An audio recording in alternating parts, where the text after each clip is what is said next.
விழா மிகச் சிறப்பாக நடைபெற்றுக் கொண்டிருக்கிற இந்த இனிய வேளையில் இந்த விழாவை தலைமையேற்று நடத்தி கொண்டிருக்கிற நம் மாவட்ட ஊரக வளர்ச்சி முகமை கூடுதல் ஆட்சியர் பேரன்புக்குரிய கிரண் குரானா அவர்களே, மிகச் சிறப்பாக நம்முடைய மக்கள் கல்வி நிலையத்தின் பணிகளை ஒருங்கிணைத்துக் கொண்டிருக்கிற அதன் தலைவர் பாராட்டுதலுக்குரிய ஐயா டாக்டர் கே பாலகிருஷ்ணன் அவர்களே, மிகச் சிறப்பாக இந்த விழாவிற்கு வருகை புரிந்து இந்த விழாவின் சிறந்த வாழ்த்துறை வழங்கி இருக்கிற தேவகோட்டை மாவட்ட கல்வி அலுவலர் அன்புக்குரிய கி மனோகரன் அவர்களே, அன்புக்குரிய ஊராட்சி மன்ற தலைவர் வடிவேல் அவர்களே, அன்புக்குரிய ஊராட்சி மன்ற உபதலைவர் பி ராமசாமி அவர்களே, மிகச் சிறப்பாக இந்த விழாவில் கலந்து கொண்டிருக்கிற நம் மேல்நிலைப்பள்ளியின் தலைமை ஆசிரியர் டி அர்ஜுனசாமி அவர்களே, ரான்மலை வள்ளல்பாரி மேல்நிலைப்பள்ளி உதவி தலைமை ஆசிரியர் நாச்சிமுத்து அவர்களே,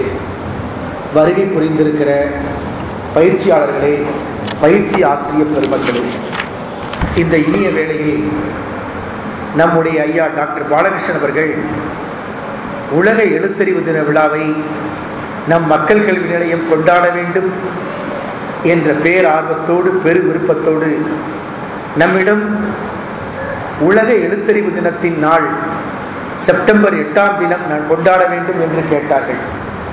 ஆனால் அன்றைய தினம் பல்வேறு நிகழ்ச்சிகள் இருந்துவிட்டபடியால் அந்த நாளை கொஞ்சம் மாற்றி வைத்துக் கொள்ளலாமா என்று கேட்டுக்கொண்டு இந்த 12/9/2013 உலக எழுத்தறிவு தினத்தை கொண்டாடுவதற்கான அனுமதியை கேட்டோம். அந்த வகையில் நம்முடைய மாவட்ட ஆட்சித்தலைவர் அவர்களும் இந்த விழாவில் கலந்து கொள்ள வேண்டும் என்று பெரு விருப்பமாக இருந்தார்கள்.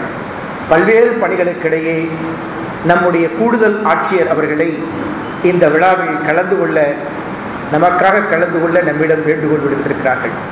கூடுதல் ஆட்சியர் அவர்களும் தன்னார்வமிக்க அவர்களோடு சில நிமிடங்கள் பேசிய பொழுதே எந்த அளவிற்கு சமூக தொண்டில் மக்கள் நல பணியில் அவர்கள் ஆர்வமும் அக்கறையும் காட்டுகிறார்கள் என்பதை நாம் முழுமையாக புரிந்து கொள்ள முடிந்தது. ஆக நமக்கு ஒரு நல்ல கூடுதல் ஆட்சியர் நம் மாவட்டத்திற்கு கிடைத்திருப்பது நமக்கெல்லாம் கிடைத்திருக்கிற வரப்பிரசாதமாகும். குறிப்பாக எழுத்தறிவை பற்றி நம்முடைய மாவட்ட கல்வி அலுவலர் அவர்கள் மிகச் சிறப்பாகவே சொன்னார்கள். எண்ணையும் எழுத்தையும் முன்னறி தெய்வமாக போற்றியதுதான் தமிழ் மரபு, தமிழர் மரபு. கற்கை நன்றே கற்கை நன்றே பிச்சை புகினும் கற்கை நன்றே என்று கற்றலின் அவசியத்தை வலியுறுத்தியது தமிழ் மண். பிச்சை எடுத்தாவது கற்க வேண்டும் என்றுதான் நம்முடைய தமிழ் பண்பாடு கூறியது.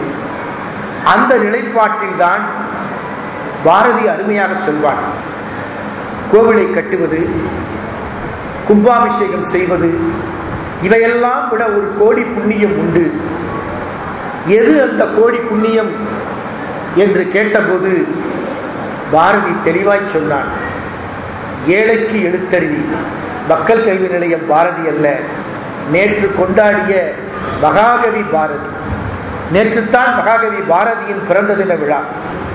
பெண்களின் உரிமைக்கு குரல் கொடுத்தவன். ஏட்டை பெண்கள் தொடுவது பாவம் என்று சொன்னபோது கற்பு என்று வைத்தால் அதை இருபாலருக்கும் பொதுவாய் வைப்போம் என்று சொன்னவன். பெண்கள் கல்வி அவசியம் என்று சொன்னவன். எதற்கு பெண்ணுக்கு கல்வி? ஐயா பாலகிருஷ்ணன் அவர்கள் இது மகளிர் தின விழாவா எழுத்தறிவு தின விழாவா என்று கேட்டார்கள். மகளிருக்கு கொடுக்கப்படுகிற கல்வி ஒட்டுமொத்த சமூகத்திற்கும் கொடுக்கப்படுகிற கல்வி. பெண்களுக்கு தரப்படுகிற எந்த பயிற்சியும் முழுமையாக சமூகத்திற்கு சென்று சேர்கிறது. அந்த வகையில் பெண்கள் பயனடைவது மிகவும் சிறப்புக்குரியது. பெண்கள் பயனடைவதன் மூலம் சமூகம் பயன்பெறுகிறது. சுவாமி விவேகானந்தர் மேலை நாடுகளுக்கு சென்று வந்தார். இன்று சுவாமி விவேகானந்தர் பிறந்து 150 ஆண்டுகள் உருண்டோடி இருக்கிறது. சுவாமி விவேகானந்தர் மேலை நாடுகளுக்கு சென்று வந்துவிட்ட பிறகு நமது மண்ணிலே கால் பதிக்கிற போது அவரை கேட்டார்கள், நீங்கள் மேலை நாடுகளுக்கு சென்று வந்தீர்களே, அங்கு இருக்கிற ஏழை மக்களையும் பார்த்தீர்கள், நம் நாட்டில் இருக்கிற ஏழை மக்களையும் பார்த்திருப்பீர்களே, அவர்களுக்கும் நமக்கும் என்ன வேறுபாடு என்று கேட்டார்கள். சுவாமி விவேகானந்தர் சொன்னார், நான் மேலை நாட்டு ஏழ்மையையும் பார்த்தேன், அவர்கள் வாழ்க்கை தரத்தையும் பார்த்தேன். நம் நாட்டு ஏழ்மை நிலையையும் பார்க்கிறேன், வாழ்க்கை தரத்தையும் பார்க்கிறேன்.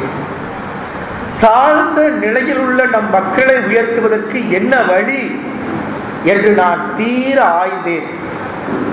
எனக்கு கிடைத்த தெளிவான விடை, தாழ்ந்த நிலையில் உள்ள நம் மக்களை உயர்த்துவதற்கான ஒரே வழி கல்வி, கல்வி, கல்வி.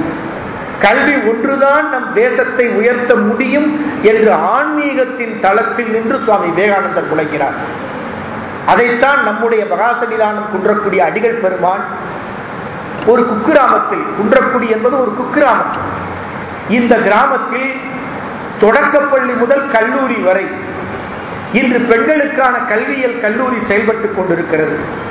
முழுமையான பெண்களின் வளர்ச்சி தான் சமுதாயத்தின் வளர்ச்சி என்ற நிலையில் தொடக்க கல்வியை பெற முடிகிறது, மேல்நிலை கல்வியை பெற முடிகிறது, ஒரு கல்லூரி கல்வியை பெற முடிகிறது. அதற்கும் மேலாக மக்கள் கல்வி நிலையம் வயது வரம்பு இல்லாமல் ஜாதி மத இன பாகுபாடுகளுக்கு அப்பால் எல்லோருக்குமான வேலை வாய்ப்பை உருவாக்குகிற பயிற்சி கல்வி. இன்று அதுதான் தேவை. என்று சொல்வார்கள். சோம்பேறி மனிதனின் மூளைதான் சாத்தானின் தொழிற்சாலை என்பார்கள். மனிதனின் கரங்கள் சோர்ந்து இருக்கக்கூடாது. மனித கரங்கள் ஏதேனும் ஒரு பணிக்கு தன்னை தயார்படுத்த வேண்டும். மகாகவி பாரதி அதைத்தான் சொன்னான். விநாயகர் சதுர்த்தியை கொண்டாடினோம். விநாயகருக்கு பிள்ளையாருக்கு பெருவிழா, கொழுக்கட்டைகள் செய்து அவர் வழிபட்டோம். தம்பி தங்கைகள் பரீட்சைக்கு போகும் முன்பு பிள்ளையாரை கும்பிட்டார்கள். நான் சரியாக படிக்கவில்லை, ஆனால் நான் பாஸ் செய்துவிட வேண்டும். உனக்கு வேண்டுமானால் 108 தேங்காய்களை உடைக்கிறேன் என்று. பிள்ளையார் சொன்னார், நீ படிக்கவும் வேண்டும், பாஸ் செய்யவும் வேண்டும். அதற்கு நீயும் படி, நானும் உன்னை ஆசீர்வதிக்கிறேன். நீ படிப்பதற்கு, உன் மனதை கல்வியில் செலுத்துவதற்கு என் ஆசீர்வாதம் உண்டு. ஆனால் நீ படிக்காமல் சீரியலை பார்த்துவிட்டு நான் பரீட்சையில் பாஸ் செய்ய வேண்டும் என்று கேட்டால் என்னால் முடியாது என்று சொல்வார். அதைத்தான் பாரதி சொன்னார். இந்த மண் மீதுள்ள மக்கள், பறவைகள், விலங்குகள், பூச்சிகள் யாவும் என் வினையால் இடும்பையிலிருந்து இன்னொரு பெற வேண்டும். விநாயகர் வைக்கிற பிரார்த்தனை இதுதான். நான் உழைக்க வேண்டும், என் உழைப்பால் துன்பம் நீங்க வேண்டும், அதற்கு நீ அருள் புரிய வேண்டும். என் வினையால் இடும்பையிலிருந்தே இன்னொரு பெற வேண்டும். அங்கன ஆகுக அருள் புரிக தேவதேவா என்றார். மனித முயற்சியும் இறை நம்பிக்கையும் இணைந்து பயணம் செய்வதுதான் உண்மையான ஆன்மீக தடம். அந்த நிலைப்பாட்டில் தான் எல்லோருக்கும் கல்வி, எந்த வயதிலும் கல்வி, எந்த கல்வியும் கற்கலாம். விளைநிலங்களில் களை புடுங்குகிற வளைக்கரங்கள் கணிப்பொறியையும் இயக்குகிற மறுமலர்ச்சியை நம் மக்கள் கல்வி நிலையம் செய்கிறது. வயல்வெளிகளில் நாற்று பறிக்கிற கரங்கள் கணிப்பொறியை தொட்டு இயக்குவதற்கு இங்கு ஐயா கேட்டார், 8வது படித்தவர்கள் எத்தனை பேர்? நிறைய பேர் 8வதற்கு கீழே இருப்போம். கை உயர்த்த எப்போதும் நமக்கு பயம். படித்ததை எல்லோரும் கற்றவர்கள் என்று சொல்ல இயலாது. இணையதளத்தில் இருக்கிற அவ்வளவு விஷயத்தையும் ஒரு மூளைக்குள் நம்மால் திரிக்க முடியாது. கல்வி என்பது வாழ்நாள் முழுவதும். எழுத்தறிவு தினம் அதைத்தான் சொல்கிறது. எழுத்தறிவு தினம் என்ன சொல்கிறது? வெறும் எழுத படிக்க தெரிவது மட்டுமல்ல, தினந்தோறும் தினந்தோறும் நாம் கற்க வேண்டும். செய்தித்தாள்கள் பெருகிவிட்டது, தொலைக்காட்சியின் ஊடகங்கள் பெருகிவிட்டன, செய்திகள் உள்ளங்கையில் வந்து அமர்கிறது. செல்போனும் சின்னத்திரையும் இணையதளமும் நிறைய செய்திகளை கொண்டு வந்து குவிக்கிறது. இந்த செய்திகளில் நல்ல செய்திகளையும் நச்சு செய்திகளையும் நாம் பிரிக்க வேண்டியவர்களாக இருக்கிறோம். எப்படி அன்னப்பறவை பாலையும் தண்ணீரையும் கலந்து வைத்தால் பாலை மட்டும் பிரித்தெடுக்குமோ, அப்படித்தான் நல்ல செய்திகளும் நச்சு செய்திகளும் ஊடகங்களில் வந்து கொண்டிருக்கிறது.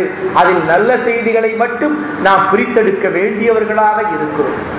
அந்த நிலைப்பாட்டில் தான் எழுத்தறிவு என்பது வாழ்நாள் முழுவதும் கற்பது. டாக்டர் ராதாகிருஷ்ணன் ஆசிரியர் தின விழாவில் தேசிய நல்லாசிரியர் விருதுகளை பலரும் பெற்றார்கள். தன் வாழ்நாள் முழுவதும் படித்துக் கொண்டிருந்தார். அவர் மனைவியை இழந்துவிட்ட நேரத்தில் வெளிநாட்டு பயணத்திற்கு போனார். மனைவியை இழந்த நேரத்தில் வெளிநாட்டு பயணத்திற்கு போன போது அவர் தங்கியிருந்த அறையில் 2 படுக்கைகள் வேண்டும் என்று கேட்டார். மனைவி இல்லாமல் வந்தவருக்கு எதற்கு 2 படுக்கைகள் என்று இரவு நேரத்தில் அவரது அறையை சந்தேக கண் கொண்டு பார்த்தார்கள். ஒரு அறையில் டாக்டர் ராதாகிருஷ்ணன் ஒரு படுக்கையில் டாக்டர் ராதாகிருஷ்ணன் படுத்திருந்தார். மறு படுக்கை முழுவதும் புத்தகங்கள் படுத்திருந்தன. இரவு முழுவதும் வாசித்துக் கொண்டிருந்தார். யாரெல்லாம் வாசித்துக் கொண்டிருக்கிறார்களோ அவர்கள்தான் சுவாசித்துக் கொண்டிருக்கிறார்கள் என்று பொருள். சுவாமி விவேகானந்தர் அமெரிக்காவில் இந்தியாவின் ஆன்மீகத்தை நிலைநாட்டினார். சிகாகோ நகரத்தின் கொலம்பஸ் அரங்கத்தில் இந்த பரதேசி என்ன பேசிவிடப் போகிறான் என்ற போது, இதுதான் இந்திய மக்களின் ஆன்மீகம் என்று எனது அருமை சகோதர சகோதரிகளே என்று தொடங்கிய உரையின் முழக்கம் இந்தியாவின் ஆன்மீகத்தை தட்டி காட்டியது. எந்த நேரத்திலும் படித்துக் கொண்டிருப்பார். மிகப்பெரிய புத்தகங்களை நூலகங்களில் கணப்பொழுதில் வாசித்து முடித்து விடுவார். ஒரு நூலகர் கேட்டார், இந்த சாமியார் புத்தகங்களை எடுக்கிறார், படிப்பது போல நடிக்கிறார், மீண்டும் புத்தகத்தை கொண்டு வந்து வைத்து விட்டார் என்று கேள்வி பேசினார். பிறகு நூலகர் கேட்ட எல்லா கேள்விகளுக்கும் அவர் விடையை தந்தபோது அந்த நூலகர் மன்னிப்பு கேட்டாராம். வாசிப்பது என்பது வாழ்நாள் முழுவதும் நாம் சுவாசிப்பதை போல. அதனால்தான் மகத்தான புரட்சியாளர் லெனின் மறைந்த போது லெனினின் மறைவை சோவியத் படித்தான் பிரகடனம் செய்தது. லெனின் மாரடைப்பால் காலமானார் என்று அறிவிக்கவில்லை. அவரது இரத்த ஓட்டம் தடைப்பட்டது, அதனால் அவர் உயிர் விடைபெற்றது என்று அறிவிக்கவில்லை. அவர் சுவாசிக்க மறந்து போனார், அதனால் அவர் உயிர் பறந்து போனது என்று அறிவிக்கவில்லை. ஒற்றை வரியில் அறிவித்தார்கள், லெனின் சிந்திக்க மறந்து போனார் என்று அந்த தேசம் அறிவித்தது. அறிவுஜீவிகளுக்கு மரணம் என்பது இறைப்பை வேலை நிறுத்தம் செய்வதல்ல, இதய துடிப்பு நின்று போவதல்ல. வாழ்நாள் முழுவதும் மனித குலத்தின் மேன்மைக்காக சிந்திக்கிற சிந்தனைகள் தடைப்பட்டு போகும். அந்த நிலைப்பாட்டைத்தான் இறைப்பைக்கும் மூளைக்கும் இடையே இருக்கிற இதயம் சிந்திப்பதற்குத்தான் இந்த கல்வி. அந்த கல்வியை நம்முடைய மாவட்ட கல்வி அலுவலர் அவர்கள் சொன்னதை போல எழுத்தை அறிகிற முயற்சி. எல்லா மொழிகளும் நமக்கு தெரியுமா? நமக்கு தெலுங்கு தெரியாது. கூடுதல் ஆட்சியர் அருமையாக தெலுங்கில் பேசுவார், எழுதுவார். நமக்கு தமிழை தவிர வேறு மொழிகளை கற்கிற வாய்ப்புகள் குறைந்து விட்டன. ஆனால் எல்லா மொழிகளையும் நாம் கற்கலாம். உலகத்தின் சாளரத்தை நாம் மூட தேவையில்லை. எல்லா மொழிகளும் கற்பதும் அறிவின் வாய்களை திறந்து விடுவதும் இன்றைய காலத்தின் தேவையாக இருக்கிறது. ஒரு மிகப்பெரிய பணக்காரர் திடீரென பணக்காரராக மாறியிருந்தார். அவரை ஒரு வங்கி அதிகாரி சந்தித்தார். அவரிடம் வங்கிக்கான முதலீட்டை கேட்டார். நிறைய செல்வம் பணம் வைத்திருக்கிறீர்கள், எங்கள் வங்கியில் நீங்கள் முதலீடு செய்யுங்கள் என்றார். அந்த கோடீஸ்வரரும் வங்கியில் முதலீடு செய்ய ஒத்துக்கொண்டார். வங்கியில் முதலீடு செய்ய ஒத்துக்கொண்ட கோடீஸ்வரரிடம் வங்கி அதிகாரி ஒரு விண்ணப்ப படிவத்தில் கையெழுத்து கேட்டார். கோடீஸ்வரர் சொன்னார், எனக்கு கையெழுத்து போட தெரியாது என்றார். வங்கி அதிகாரி அதிர்ச்சி அடைந்தார். இவ்வளவு பெரிய கோடீஸ்வரராக இருக்கிறீர்களே, கையெழுத்து போட தெரியாதா? ஆமாம், எனக்கு கையெழுத்து போட தெரியாது. உடனே அந்த வங்கி அதிகாரி சொன்னார், நீங்கள் கையெழுத்து போட தெரியாமலேயே கோடீஸ்வரராகி இருக்கிறீர்களே, கையெழுத்து போட தெரிந்தால் எவ்வளவு உயரத்தில் ஏறி இருப்பீர்கள் என்று சொன்னார். அதற்கு அந்த கோடீஸ்வரர் சொன்னார், கையெழுத்து போட தெரிந்தால் நான் வேலை பார்த்த நிறுவனத்தில் இன்னமும் துப்புரவு பணியாளராகத்தான் இருந்திருப்பேன். அவர் ஒரு நிறுவனத்தில் வேலை பார்த்திருக்கிறார். அந்த நிறுவனத்திற்கு புதிதாய் வந்த அதிகாரி சொன்னார், இனி நம்முடைய அலுவலகத்தில் துப்புரவு பணி செய்கிறவர் கூட எழுத படிக்க தெரிய வேண்டும். அப்படி எழுத படிக்க தெரிவதற்கு 1 மாதம் தவணை கொடுத்தார். 1 மாதத்திற்குள்ளெல்லாம் யாருக்கெல்லாம் எழுத படிக்க தெரியாதோ அவர்கள் பணியிலிருந்து நிறுத்தப்படுவார்கள் என்றார். 1 மாத தவணையில் இவரால் எழுத படிக்க முடியவில்லை. நிறுவனத்தில் இருந்து இவரை நீக்கிவிட்டார்கள். விடைபெறுகிற போது திரும்பி அந்த நிறுவனத்தை பார்த்து கொண்டு கண்ணீர் விட்டு கொண்டே போனார். அந்த அலுவலகத்தின் வாசலிலேயே ஒரு பெட்டிக்கடை வைத்தார். வியாபாரம் விறுவிறுப்பாய் நடந்தது. பல இடங்களில் அவருக்கு கிளைகள் தோன்றின. அப்படியே தொழில் வளர்ந்தது. கோடீஸ்வரர் ஆனார். அதனால்தான் அவர் சொன்னார், கையெழுத்து போட தெரிந்திருந்தால் என் அலுவலகத்தில் நான் இன்னமும் கூட்டுகிற பணியாளராகவே இருந்திருப்பேன் என்றார். அது ஒரு நகைச்சுவைக்கு ஏற்றுக்கொள்ளலாம்.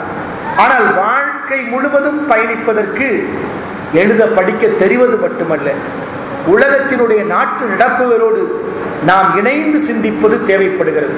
அப்படி இணைந்து சிந்திக்கிற முயற்சியில் தான் இன்றைய இளைய தலைமுறை ஈடுபட வேண்டும். இங்கு குறிப்பிட்டதை போல தொலைக்காட்சி சேனல்களில் வருகிற நாடகங்களை பார்க்கிற நாம், பல்வேறு செய்திகளை பார்க்கிற நாம், இளைய தலைமுறை எந்த நிலையில் இருக்கிறது? பள்ளிக்கூடம் போகாமல் ஒரு மாணவன் அடம் பிடித்தான். அப்பா சொன்னார், தம்பி பள்ளிக்கூடம் போப்பா. திரும்ப கேட்டான்.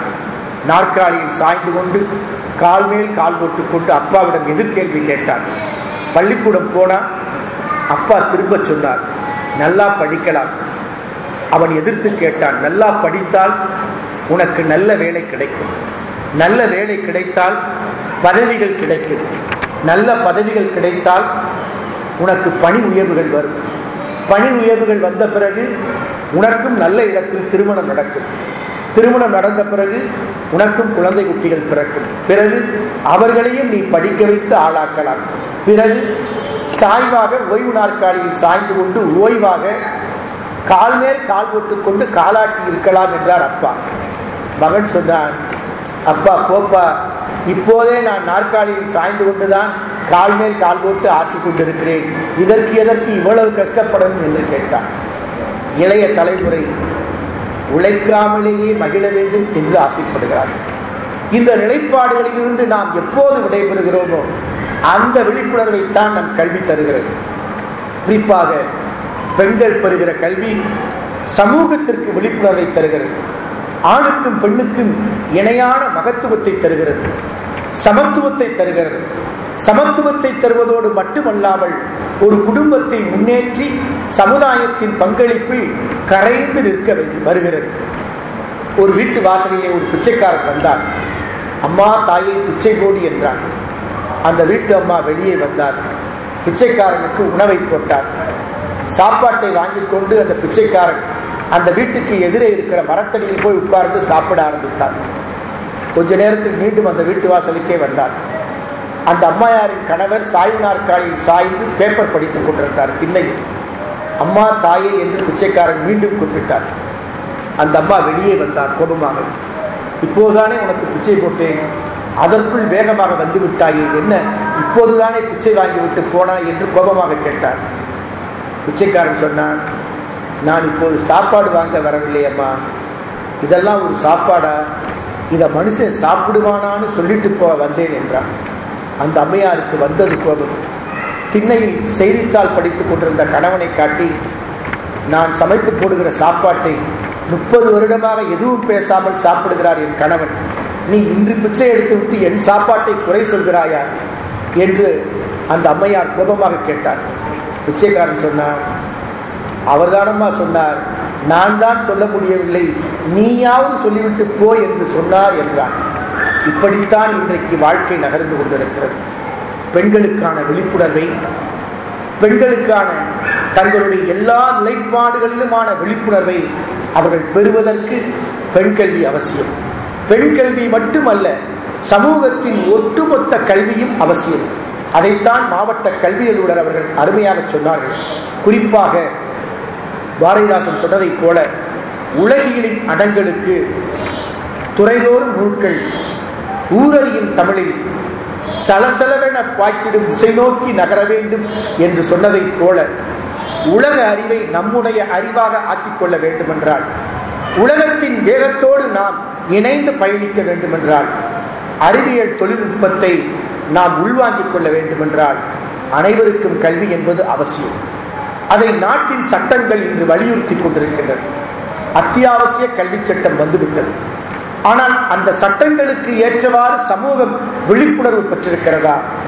இன்னமும் குழந்தை தொழிலாளர்கள், இன்னமும் பெண்கள் குறிப்பிட்ட வயதுக்கு மேல் கற்க முடியாத நிலைப்பாடு, கிராமங்களில் இருந்து நகரங்களுக்கு சென்று கற்பதற்கு ஏற்படுகிற தடைகள், இவையெல்லாம் மாற வேண்டும்.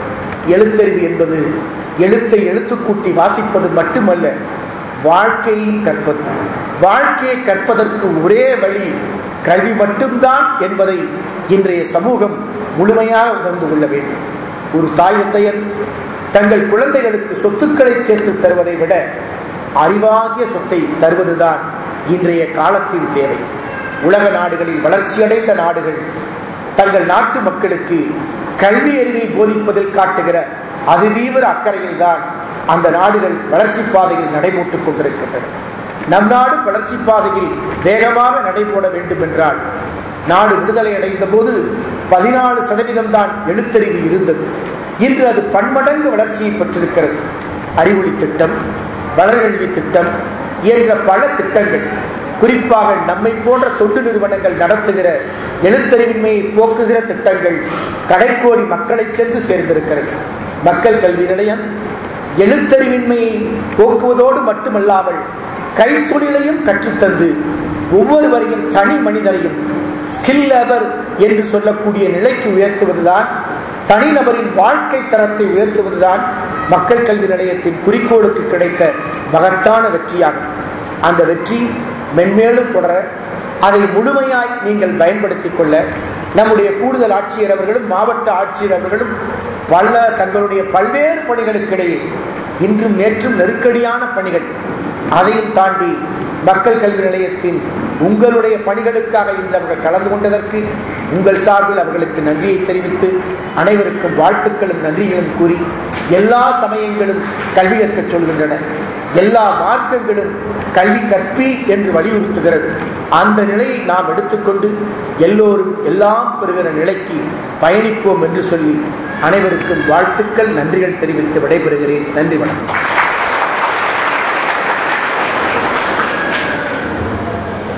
நமது குருமுகா சன்னிதானம் அவர்களின் ஆசிரியரை கலைஞர் தாங்கி நமது எழுத்தறிவு தினத்தில் பங்கேற்றவர்களுக்கான நினைவு பரிசுகளை மையமாரியாக நேரம் ஒரு சில கூடுதல்கள் வந்து சீக்கிரம் வந்து வாங்கிட்டோம். திருப்பத்தூர் மாலதி,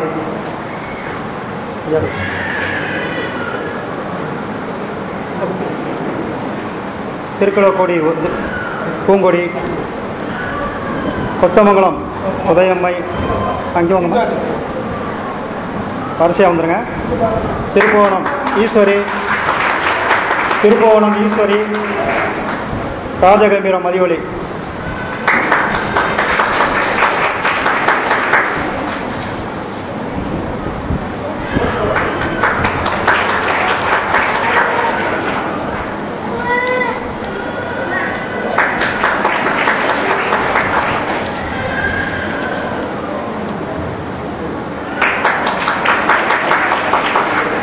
அடுத்ததாக நமக்கு தலைமை வெளியிட்டு சிறப்புரை வழங்குவதற்காக நமது மாவட்டத்தின் கூடுதல் ஆட்சியர் திரு கிரண் குராலா அவர்களை நமது உங்கள் அனைவரும் சார்பில் வருவதற்கு வரவேற்கிறேன்.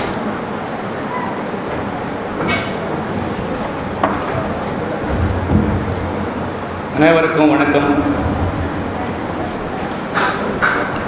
கடைசியில் பேசினா வந்து 2 நஷ்டம் இருக்குது. எங்களுக்கு ஒரு நஷ்டம் இருக்குது, உங்களுக்கு ஒன்று இருக்குது. உங்களுக்கு வந்து இன்னும் ஒரு ஆள் பேசுறது கேட்கணும்னு உங்களுக்கு தோணும். ஆனால் உங்களுக்கு பார்த்தா அப்படி தெரியல. இன்னும் ஒரு 2-3 மணி நேரம் உட்காந்து நல்லா இன்ட்ரெஸ்டாக கேட்டுட்டு கற்றுக்கிறதுக்கு தயாராக இருக்கிற மாதிரி தெரியுது. ஆனால் எங்களுக்கு மட்டும் அப்படி கஷ்டம்தான் இருக்குது. பேச வேண்டியது எல்லாமே பெரியவர் பேசியிருக்காங்க எல்லோரும். இப்போ இன்னுமே உங்களுக்கு புதுசாக சொல்கிறதுக்கு எதுவுமே இருக்காது.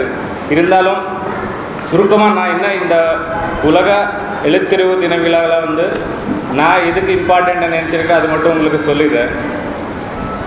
இந்த வேர்ல்டு லிட்ரஸி டே, இந்த லிட்ரஸின்றது வந்து எதுக்கு இம்பார்ட்டண்ட்னா, ஒரு கண்ட்ரி ஒரு உலகத்தில் வந்து ஒரு நாடு டெவலப்டு கண்ட்ரியா அண்டர் டெவலப்டான்னு தெரிஞ்சுக்கிறதுக்கு இந்த லிட்ரஸி ரேட் வந்து முக்கியமானது. ஸோ எந்த நாடு வந்து எந்த கண்ட்ரியில் லிட்ரஸி ரேட்டு இது அதிகமாக இருக்கிறதோ அந்த நாடு வந்து நம்ம டெவலப்டு கண்ட்ரியாக வந்து கன்சிடர் பண்ணிடுறோம். ஸோ இப்போது செகண்ட் வந்து நமக்கு லிட்ரஸி, இப்போது நம்ம சிஇஓ சொன்ன மாதிரி எழுத படிக்க தெரிஞ்ச லிட்ரஸி இருந்தால் மற்ற விஷயங்கள் பற்றி தெரிஞ்சுக்கலாம். அதிலவும் நம்ம வந்து டெவலப் ஆகிறதுக்கு வாய்ப்பு இருக்குது. அதுக்கப்புறம் நம்ம இங்கே சொசைட்டியில் பார்த்தா இந்த சமூகத்தில் வந்து படித்தவங்களுக்கு தான் வந்து உண்மையில் நீங்கள் என்ன படிச்சிருக்கீங்க, படிப்பு பேஸ் படி தான் வந்து கௌரவம் மரியாதை இதெல்லாம் இருக்குது.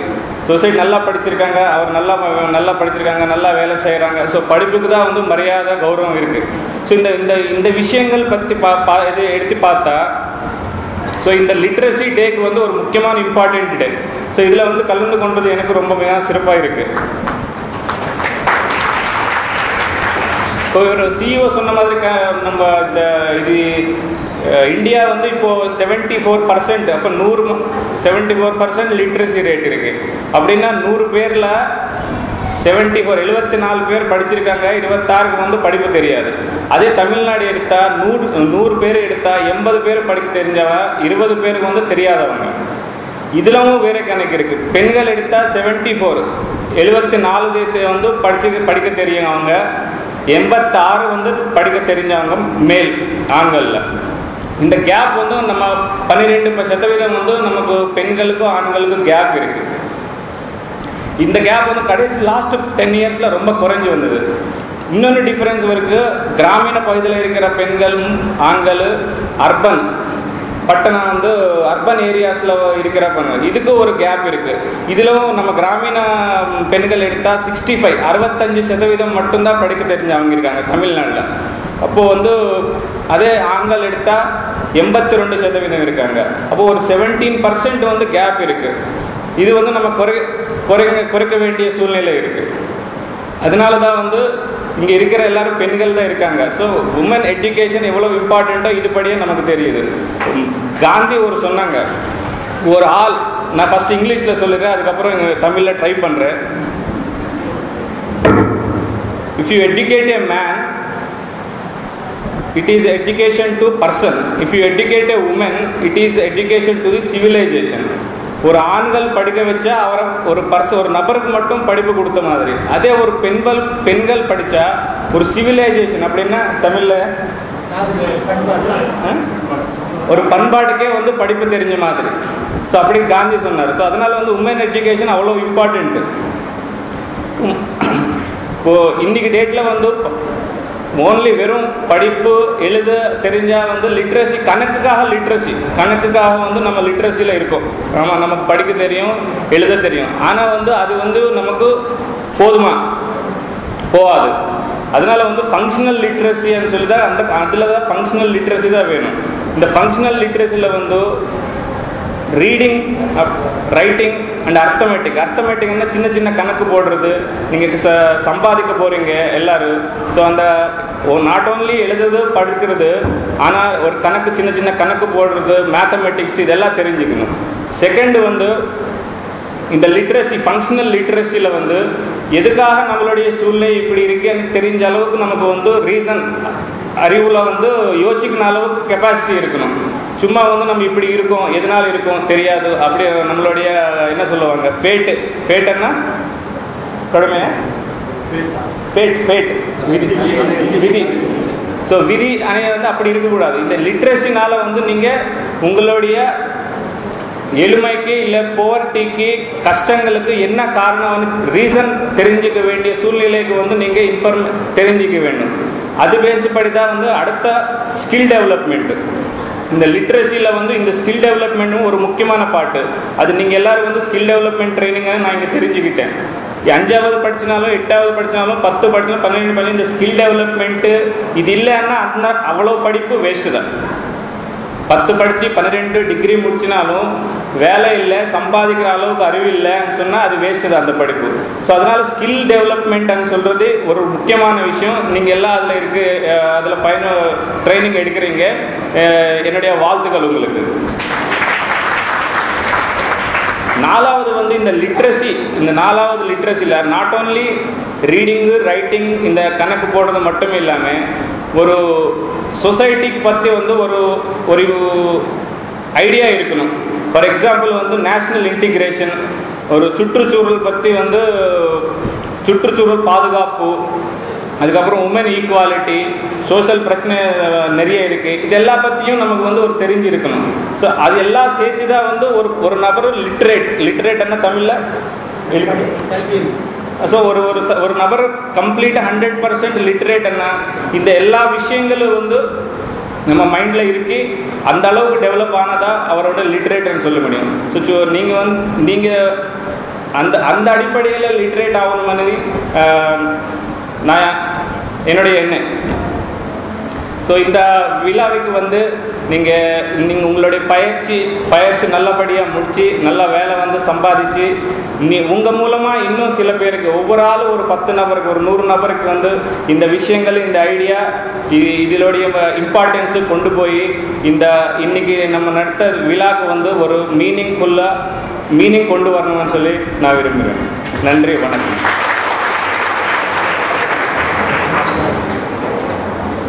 மிக அழகாக தமிழில் நமக்கு சிறப்புரையாற்றிய மாவட்ட ஆட்சியர் கூடுதல் ஆட்சியர் அவர்களுக்கு நன்றி தெரிவித்துக் கொண்டு நன்றி உரையாற்ற மீனாகுமரி